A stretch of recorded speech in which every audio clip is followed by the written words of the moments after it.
Welcome everybody for another episode of our podcast, our radio show. I'm excited about today's guest. Excuse me, Dr. Marni is she's everything really. When I look at her bio, I'm gonna let her introduce herself. But I'm excited about having you on today. We're gonna be talking about domestic violence and the effects of it, and how you get in it, how you get out of it, the what happens when you get out of it. So we're gonna just be talking about a range of stuff. I'm excited about today's show. So, Dr. Marni, if you don't mind, just tell the people who you are, and we're gonna roll with it.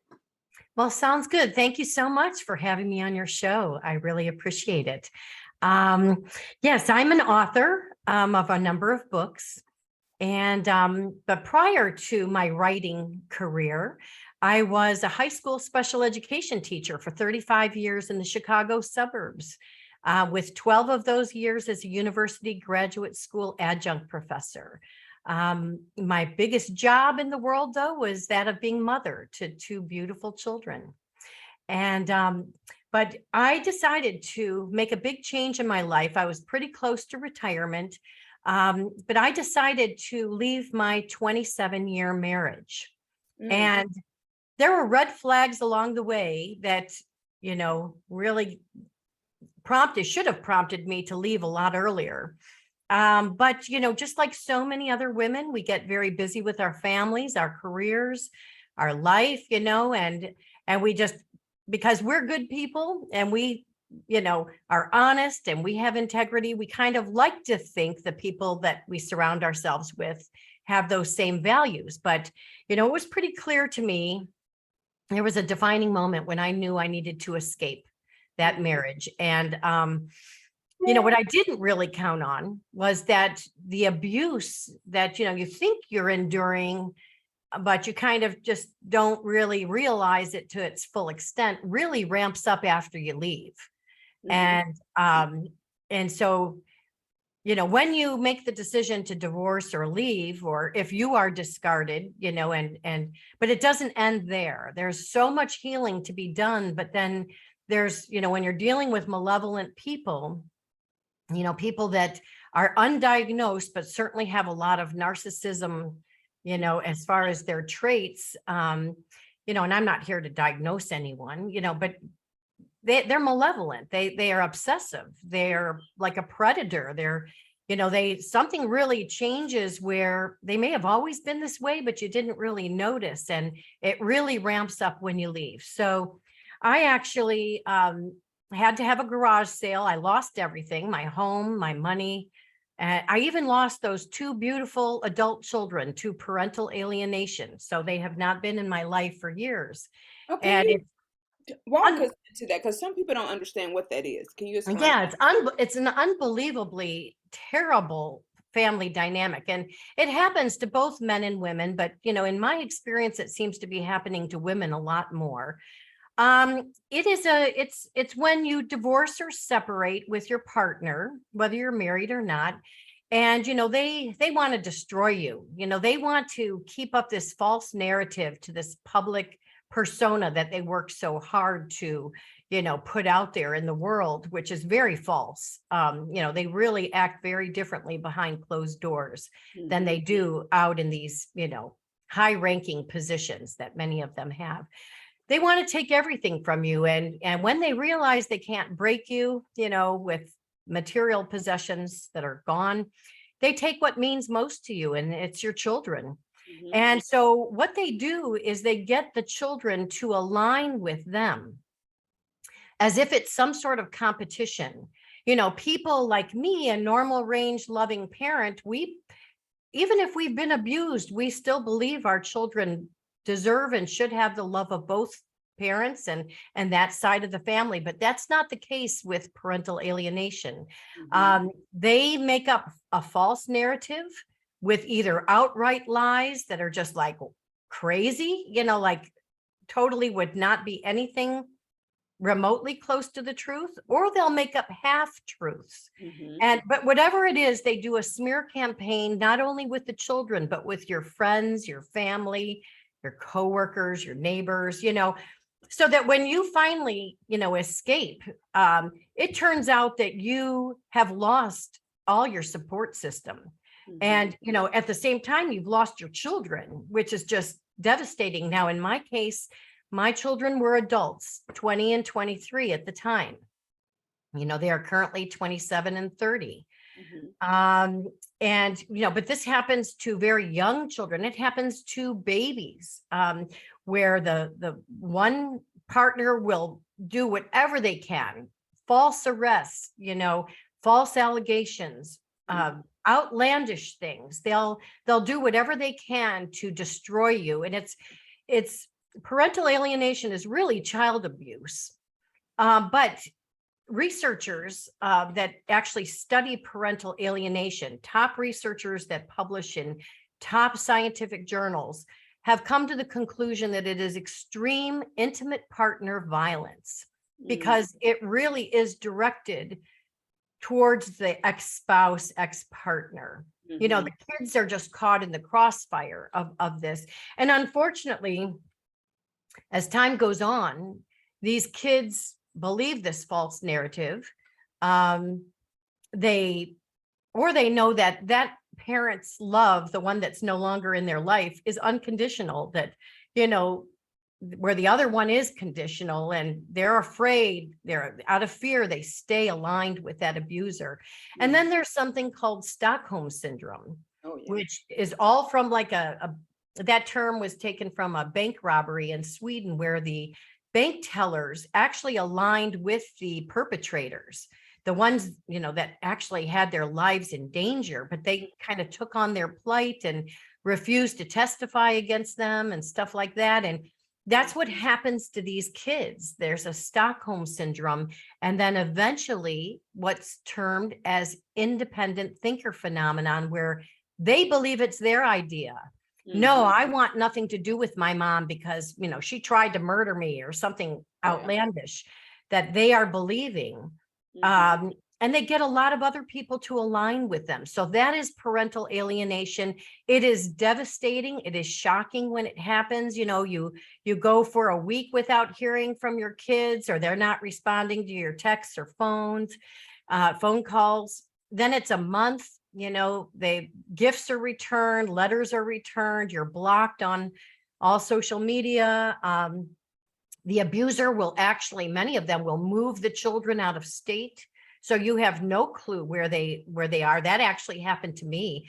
First, the abuser moved my one child just across town to another town, where I had no idea where they were. And then they make sure that they align with even the police authorities and with a false narrative, so that they set up the stage. If you were to contact them or reach out, you could be arrested, or you could have an order of protection against you. It's amazing the lengths that they will go to destroy you.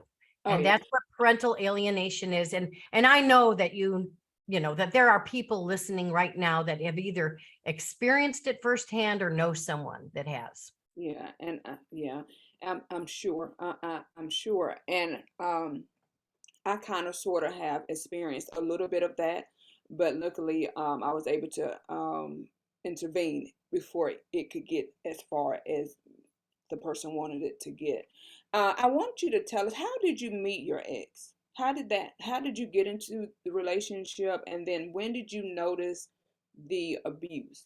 How soon did it start? Okay, very good question. I don't think I've had anyone ask me that.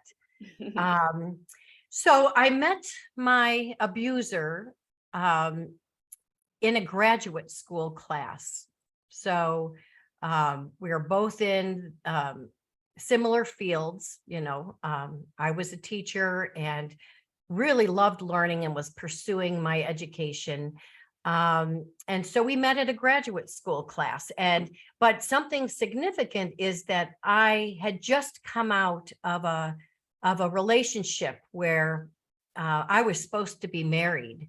And the person I had planned a life with and lived with in Chicago for a number of years, who I had met in my undergrad, a week before my wedding, called off the wedding and said that he was actually in love with a friend of mine. And they have since gone on to get married and have a number of children. And, that was just devastating for me. It was shocking that that could happen to me, especially a week before my wedding. Right. And so I was in a state of shock and trauma. So it wasn't soon after that I said, listen, I've got to do something. I'm going to go ahead and, go for my master's degree and just get my mind on other things, which I did. So really, when my abuser met me, I was at a real vulnerable state, and then he comes along kind of like Prince Charming, like, a knight in shining armor that was so empathetic to my situation and really, really, gave me the impression he cared about me and all of that. And, there were red flags though, like even before we even got serious, there were red flags that he was juggling a lot of other relationships, that I was just one of many, in this harem closet of women. But, I went along and, but as time went on, I was really love bombed. And that is an expression that is used where, you're put on a pedestal and you kind of think that, your values align with that person's. They seem to like everything you like. As it turns out, you learn later that they didn't really like those same things. They're just saying that to kind of rope you in. So and then there was even a time when we were getting very, very serious. And somehow I found out that his old girlfriend was living with him. Oh my. Even though we were dating and very, very serious at the time. That should have been enough for me to walk away and never look back. So explain to me that moment, because a lot of women that I counsel, a lot of women will tell me the red flags. And I'm like, well, why in your mind did you see green? It's a red flag, but it seems as though you saw green. What was it that made you just go past, run over this flag and continue on in the relationship? I think if people really could hear what happens in the verbiage and and sometimes what really goes on internally with other women, they won't feel so alienated and so Right. shame or guilt ridden, that they can actually start coming out and saying, oh wow, it wasn't just me. Right, right. Because a lot does happen in our thinking process. Well, in that particular moment, when I found out his girlfriend was living with him while we were dating, I immediately broke it off. And I just said, this isn't right. This is actually very, very wrong. And you go your way, I'll go my way, goodbye. And so I had my first gut instinct was to pay attention to the glaring red flag, the flashing red flag. But then there was a time that many months later, I was hoovered. And so I was hoovered before I was married, where he came back and, oh, he looked terrible. He looked very sickly and just said, I love you more than anything. And it was a mistake that I did that. And, she is no longer in my life and, blah, blah, blah. I fell for it.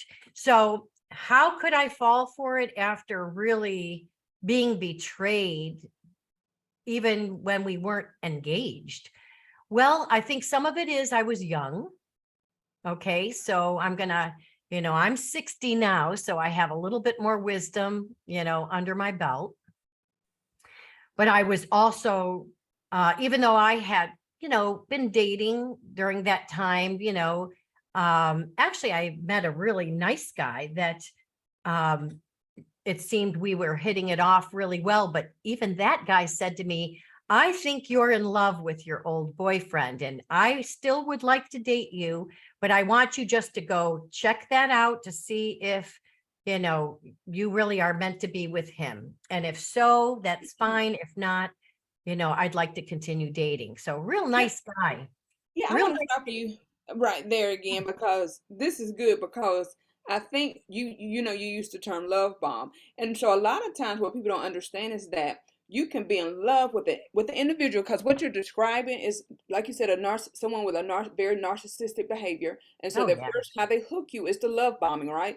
And so even moving from that stage to the next stage, what you're in love with is the love bomber or the love Yes. bombing. It's not the individual that you see before you now. Because It is the idea. It is the Mhm, idea of, a person that really loves you and wants to spend time with you and mhm, you want to have a long-term relationship with. It's really not the person, because actually there were many things about this person who I ended up marrying and stayed married to for 27 years that I did not like. I mean, there were things about him that just made me go, ew, yuck. yeah, That's not, you know, we're really, he might not be the person for me, but I overlooked that. So I mhm, think age has something to do with it. I think our inner desire to meet our soulmate mhm, has part of what happened. Timing, I think, has to do with a lot of things. I think yeah, some of it is just by chance and the timing of it all.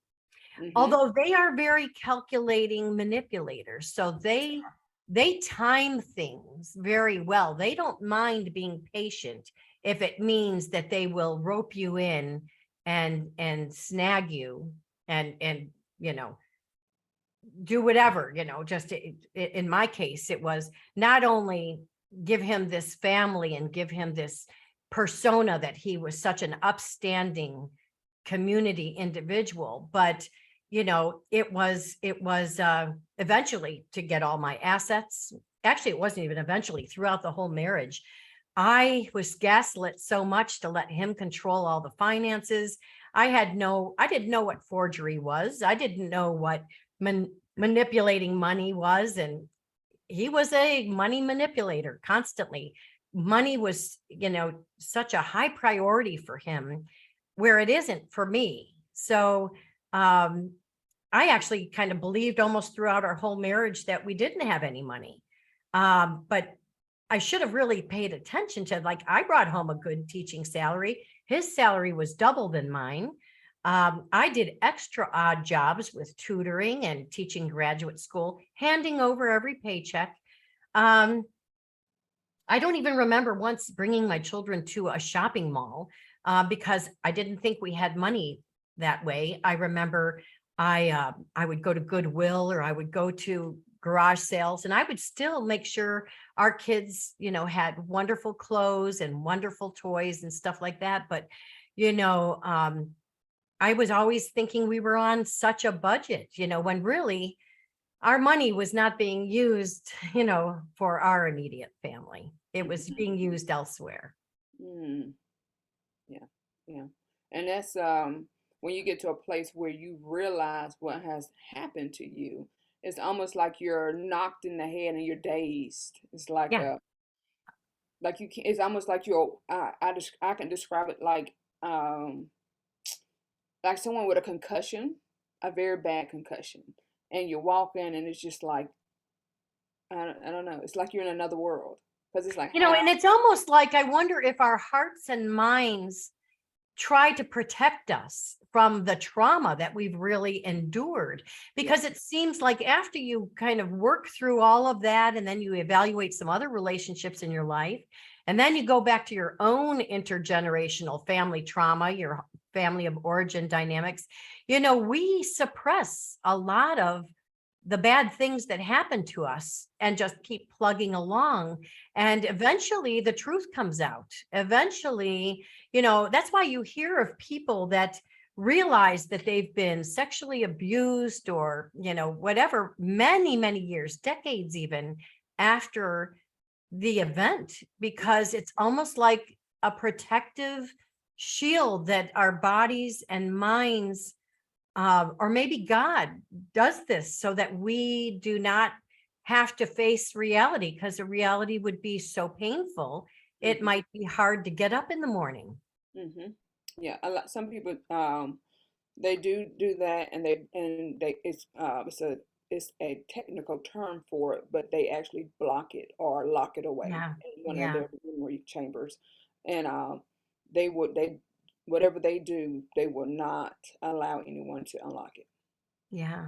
because you never. And sometimes it's good for them to. For some people, it's good because if you unlock it, it can create a whole nother monster.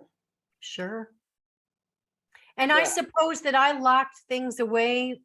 I just pushed them aside and just kept moving forward, because, I've always been, ever since I was a little girl, with adversity and kind of abusive situations, or, challenging times, I would just pick myself up and brush myself off and go on to the next, thing, where I think that, in time I buried a lot of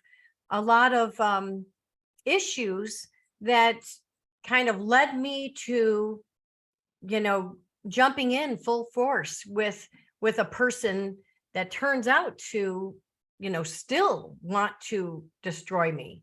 I mean, I filed for divorce in 2013. The divorce was final in 2015. It's now 2022, and my abuser is still taking me to court. And really, so, even though I moved thousands of miles away to the Caribbean from the Chicago suburbs, mhm. he wrongly wants, it's money motivated. He, even though, gosh, he makes triple, quadruple what I make. It's not about that. It's almost not about the money. It's about the control and the power and wanting to keep you engaged. So, it's just like they can't, you've moved on, I've moved on. I found love, I found peace, I found happiness. I have a wonderful career as an author. Mhm. um but they want to keep bringing you down for whatever reason. They're very sick individuals. They Yeah, it's spend a great deal of time with their calculating plans and schemes, and it doesn't matter if they've moved on. um, they're still not the honorable people that they might portray now, because they're still juggling a number of relationships. They always are. oh yeah, and the thing with them is that how dare you move on and do well? Now, if you would have moved on and done horrible, it wouldn't have been a problem. But how dare Right. you move on and do well, and then you got the nerve to do well without me? And to just be happy. I'm a happy person. I Yeah. still believe in goodness and love. And even though, he has taken the children away from me, which is just mind boggling. I'd like to at least think that I laid a great foundation with them for the 2 decades that they were in my life. You hope that at some point, their light bulbs will go on, and they'll seek out the truth and that kind of thing. But, at the same time, I can't control what other people do. And I just want to live my life in peace and happiness. And because of that, not just with that abuser, but I've realized some other people close to me really did not have my back either. And that there were some betrayals that, were pretty shocking with other people that I would not have expected. Oh yeah. So, yeah. And I think what happens is that when you have people who we live in a first of all, we live in a society where women voices are not really heard. Whether it is from the abuse from a narcissist, physical, emotional, rape. We hear stories of rape victims being accused of people saying it was your fault. It Right, happened right. because this was not rape. But then men, it's like no matter what happens, they seem to come out on top. um, it's very hard for people to believe that certain men have proclivities to be monsters because they have portrayed such alternative ego or personality in public. And so how I don't think my pastor could be abusive. He's my pastor, Mhm. or I can't believe my doctor would never, not my Mhm. doctor. Men that are in power can't actually be evil. How? No. And it's like something in the minds of people just can't view that. It's always, it seems to be the woman. It's the woman's Right. fault. And so many of these abusers seek out positions, professional positions where Mhm. they are the top dog, the leader, the president, the CEO. Yep. They make sure that they are kind of untouchable. Hmm. And then they make connections, with law enforcement and with the lawyers and with the judges. And Hmm. because they are so far, better well off because they've already taken all your money. And, like I said, money manipulation is a big part of it. It's nothing to them to keep engaging in this kind of thing. It's actually fun for them. Some of these people, the whole legal system is kind of like a playground for them. They Hmm. really love it. But I will have to say, even though I do agree with you that there are many men that are in these positions that really take advantage of that and are extremely abusive behind closed doors. There are women too that, are out to hurt other people and to hurt men as well. Hmm. So like in the literature for parental alienation, they really say that it's not gender specific, that really women can do all sorts of things, accuse the husband of, sexually molesting the kids and causing havoc in their life where things aren't true. But I will say that in my experience, learning about all of this, I've basically only come across women, there's a few men, but, women that, don't stand a chance because of all the connections of these people. And then, something that should be mentioned here is there's the ultimate destruction that we're reading about in the news all the time. Every week, I seem to read about one spouse killing another spouse. Hmm. And sometimes they want to kill the children Hmm. because they don't want you to have the children. And they don't really love the children like you do, you Yeah. know, Yeah. like the loving parent does. Hmm. They are kind of tools to manipulate. They are weapons in their war against the other spouse. Yeah. And so they will think nothing of murder. Hmm. And it's happening all the time. Hmm. And they'll try to set the stage like, oh, my wife was suicidal or she was mentally ill. I can't even imagine what my ex said to our children, to our neighbors, to my coworkers. I can't even imagine the story that was made up. But the bottom line is I've never been suicidal. I've never been diagnosed with a mental disorder, emotional disorder. I've never been on prescriptions for that. But they will set the tone so that if you somehow meet an unfortunate death, they will have already kind of set the stage that it will look like, oh, she was so unstable, And when really that's not the case. They are calculating liars. right, and what happens, especially in the case where people are gaslighting you, and so what they do is they've been gaslighting you this whole time, and then they know how to get you in a open place. They know what's going to trigger you, and they trigger you and make it look like, now see, I told y'all. I Yeah. told y'all she was crazy. I told y'all she was losing her mind. I told y'all she was whatever, because they have already set the stage. Right. And you're reacting like a normal person would to extreme abuse and injustice. Like even in the courtroom situation, it's the loving, empathetic parent that is the one that's in shock. Like, that is not true. This is Mhm. a lie. How Right. could you believe that? And we have emotion, uh, attached to our response where Mhm. they are calm, Mhm. cool, and collected. They are secret agent men. Mhm. They've got it all under wraps. And so they come across as the more reasonable person when really we're just reacting to such injustice and such Yeah. abuse. Oh yeah, and it does such mental damage to someone and to their psyche. So I want us to talk about, so moving fast forwarding, how did you gain the strength to finally say enough was enough and get out? Well, in my case, there was a defining moment. Okay. So it was just over pizza dinner with my ex-husband and one of our children. And it was just an unintentional confession that he made, and it involved money manipulation with our children's money. Mm. And that is just something as simple as that is when my light bulb went on. What was like, the abuse wasn't just happening to me, it's now trickling over to our children, which is mind-boggling because they've aligned with him. And if they really looked at the whole story, and they were there, I mean, they witnessed that, the shock of like, okay, Dad, if you need to do that,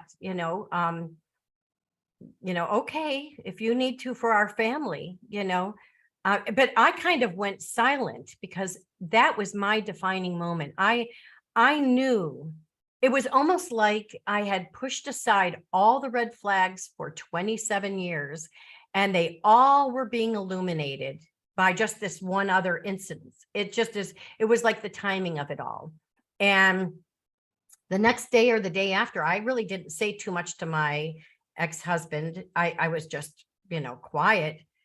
But then it got physical. He physically threatened me. He shoved me up against the wall at one point, in our bedroom, finger in my face. My head had banged the wall, and said, "Don't you dare divorce me. And if you divorce me, I'll take your house, your money, and your children." And, I was terrified. And the first thing I thought of is, who says something like that? Who says, "Don't you dare divorce me"? As if I'd want to, I never even mentioned divorce. So obviously he knew that his mask had slipped, and he realized that that was kind of the final straw for me, even though I'd never said a word about it. Mm-hmm. But who says, "Don't you dare divorce me"? It was really strange. And then he followed through by taking the house, the money, the children. And, I was terrified at that point, of what he would do. I mean, I don't want to be a statistic, and it wasn't much longer that, he left the house. And then, of course, all the divorce proceedings began. But that's a nightmare in itself. He still has the one lawyer. They're a criminal lawyer. So it's like the criminal people can understand criminals. I'm not a criminal. It's very hard to understand their mindset. I've gone through many, many, many lawyers, because it never ends, it seems. They always kind of leave. You're almost abused again in the legal system. Mm-hmm. And like I said, I'm still back in court, and it's unbelievable that I'm having to defend lies again, and I have to produce documents to counteract his false documents. It's unbelievable. It's unbelievable what they do. And so that was my defining moment when I knew enough was enough. And I was done, and I was scared. And believe me, there were a few years after that of just survival mode. Luckily, I still had my job. I still had a couple more years teaching high school. I had a little support with a few people, but later to find out that some of those people were not really supporting me, that they were what they call flying monkeys for the abuser, so they were gaining intel and, kind of setting me up for more trauma. But, I just still believe in goodness and love and light. And I kept on believing, if I speak the truth, they can't do anything to me now. And that's what I do. I think our voices matter. We need to speak the truth, because we're silenced so much.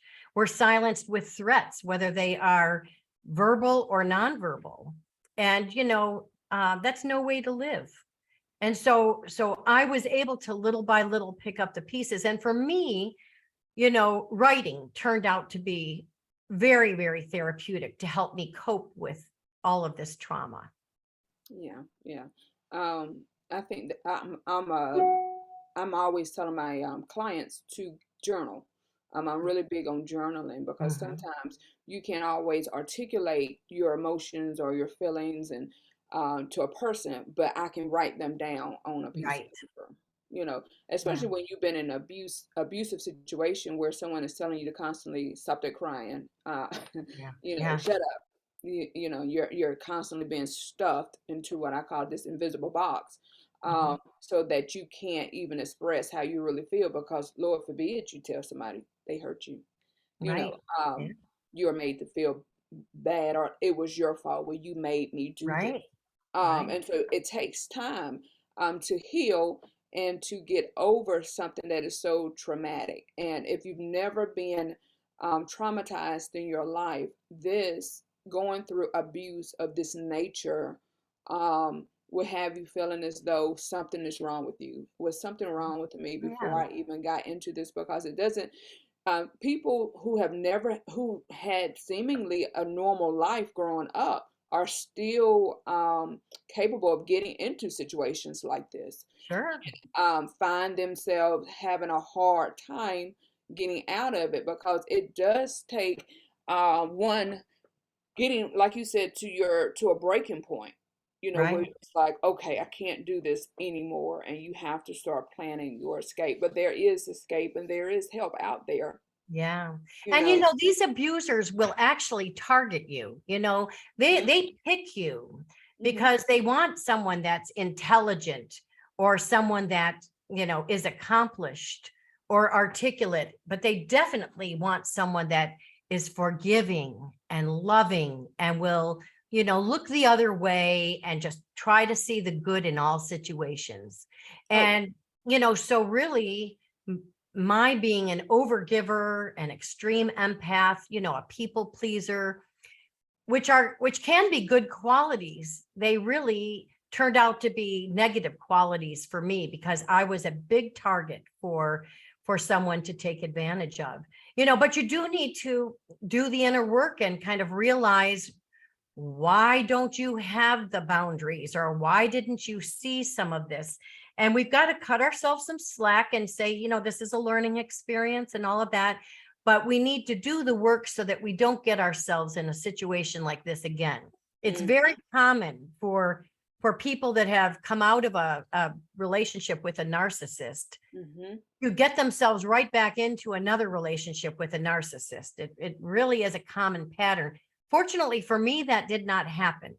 I, met my life partner, who is a good friend of mine that I met, in a tennis class. We now are living a beautiful life together in the Caribbean. So he is awesome. And he understands, he cares about me and understands, even though he doesn't have children of his own, he really gets it. And I'm very fortunate. I think I'm uh, a rare case to not have to go through the narcissist abuse again and again and again, because it does happen to a lot of people. And, you have to realize, you know, it's easy to be love bombed. It is. Let me ask you a question, and we're gonna have to before we close out. I want to ask you a question. Now, when moving on from your situation, do you find it, or did you find where you had trust issues? Oh, Was it? yeah. Oh, yeah. Yeah. And, not only do you have trust issues with other people, you have trust issues with yourself. Yes. Yeah, so sure you do, but at the same time, and actually the trust issues even got worse when you realize some of your close friends and family were really aligning with the abuser, or just, if they're not doing that, they're certainly not aligning with you or connecting with you. It's not as an authentic relationship as you think. In fact, that's why I named my 5-book series True Deceit False Love, because we want true love, whether it's with a romantic partner, a friendship, a family. We want that true love, but sometimes what we get is true deceit, and the Yes. love is false. Yes. Now, can you tell the audience where can they get your book from? Your book series. Okay, yeah, that book series, along with my first spiritual fiction, is at Amazon and it's Barnes and Noble, and my publisher is Balboa Press, which is a division of Hay House. Okay. But my first book is called God Came to My Garage Sale, when I had lost everything and, but did have some spiritual miracles that reassured me I was on the right path. So I'm not on social media, but I do have a website, which is the title of that spiritual fiction. So www.godcametomygaragesale.com. And that's where you can find out about me, my books, my book signings, different events that I'm going to be in. I there's a talk of that book becoming a movie. So I might have some announcements in 2023. We'll see how that goes. But yeah, that's where you can find me, is on my website. That is amazing. I'm really blessed to have been able to talk to you, and I know that there are so many listeners that are blessed to hear your story, because there is life after abuse. There is so much life Yes. after abuse, and you do not have to lay in what you went through. You are not defined by what you went through. You have so much life ahead of you. So, again, thank you for joining us. We have to get back together really soon. And I thank all the audience for joining us. Join us again next week, and we will be talking and exploring how we can continue to heal our souls. Thank you.